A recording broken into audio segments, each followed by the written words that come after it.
it's all happening in the blink of an eye. It's happening so rapidly. Things have changed so quickly from the time you and I were kids.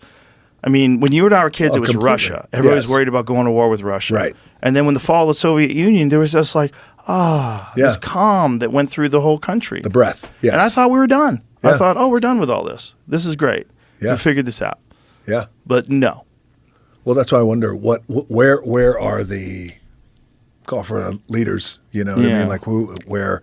I mean, it's a big question, but well, nobody really wants to be president. It's fucking they crawl up your ass with a microscope.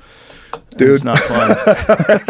They've talked about you being president. Dude, I know. I remember at one point in time it was like they were saying it should be The Rock and Oprah.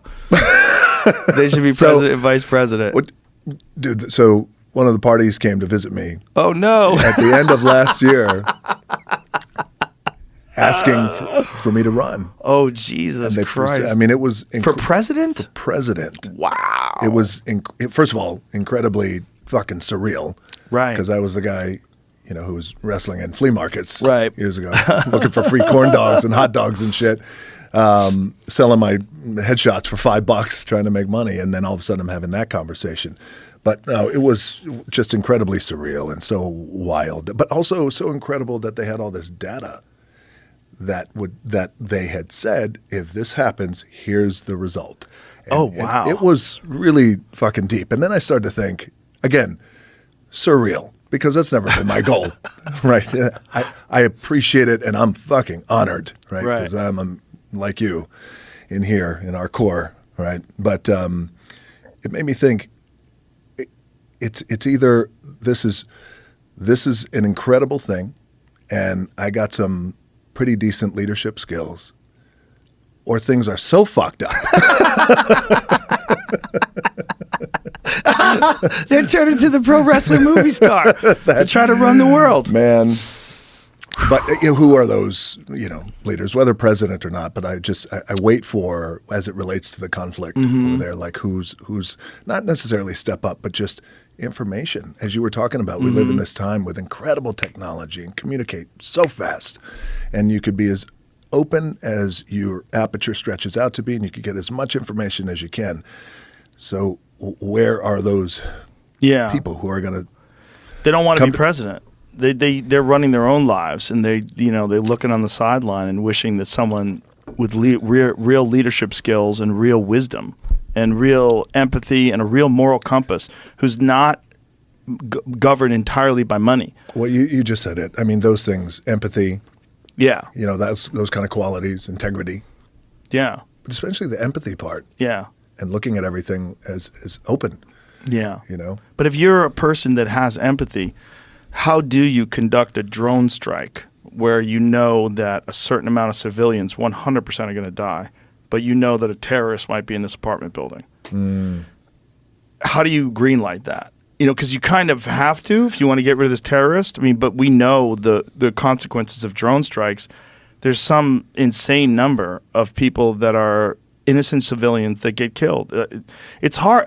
It's been explained to me by my friends in the military that it's very difficult to know the truth because oftentimes in terms of what, brother? You get lies from either side. Look, for sure, 100% for sure. Truth in terms of the reasons for the orders that they came. Not just the reason for the orders, but the amount of people that died that were innocent. But for sure, innocent people die. The question is how many of them.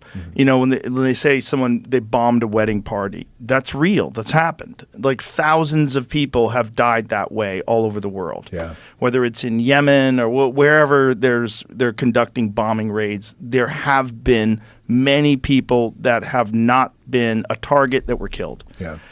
But what are those numbers? And what's the reality of it? Because if you're on that side that get bombed, you might put out a press information. You might put out something that says 1,000 innocent civilians and they bombed a children's hospital. Yeah. But the reality might be it was actually 20 insurgents and 50 civilians. Like, we don't really know what the real numbers are unless you're on the ground doing a census. Like, I don't know if we get accurate information from either side.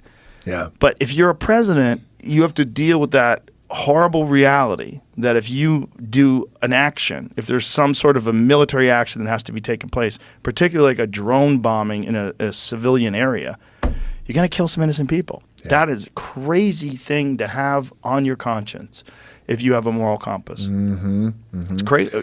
And what are the options? To risk our service members and have them go in there and get gunned down and blown up and lose 50% of them because you didn't want to kill the same number of innocent civilians? Like, and then you get into that conversation. It's like, what's the solution there? Right? Yeah. Other than we shouldn't be at war with anybody, and we should figure out a way to stop this before that happens. Yes. All over the world. Right. Because usually you could kind of see it coming down the road. Yeah. Right? You could see the scenario happening coming down the road. So maybe the ability to strategically get in, have the conversations you have to have before it actually gets to that before point. It escalates to the point of extreme violence. Right. But some people want extreme violence, and that's the Eisenhower speech when he left office, that there's a military-industrial complex that wants us to go to war. They profit off war. And they can, if they're the people that are funding political campaigns and they have massive amounts of money that they're using as influence, they can make certain politicians make decisions that are not in the best interests of the United States or the people that are the citizens. They can do things entirely to make money. You see it, and you see like the amount of money that's involved in something like Ukraine, whether or not you're pro us helping Ukraine or not. Where did we come up with all that money, and why don't we have that money to fix America? There was one point in time we talked about this where there was $6 billion they accidentally paid to Ukraine. They overpaid them $6 billion. Well, that's the exact amount of money it would take to rebuild every single house in Maui. Exactly. Yeah, and no discussion about that at all. Instead, the Maui people get $700, a one-time payment, which is insane. What are we? Are we a community or are we not? If we have the money to donate to some guy who is literally used to be a stand-up comedian who used to play piano with his dick, that's Zelensky. He did a thing. There's a video of him playing piano with his dick. It was like one of his routines. Wow. He was a comedian, and he played a character on a television show. Zelensky was a comedian? Yes. Zelensky was a comedian. And he played a character of a regular guy who becomes the president. I forget what his job was in real life. But he becomes the president and then ran for president in real life and became president.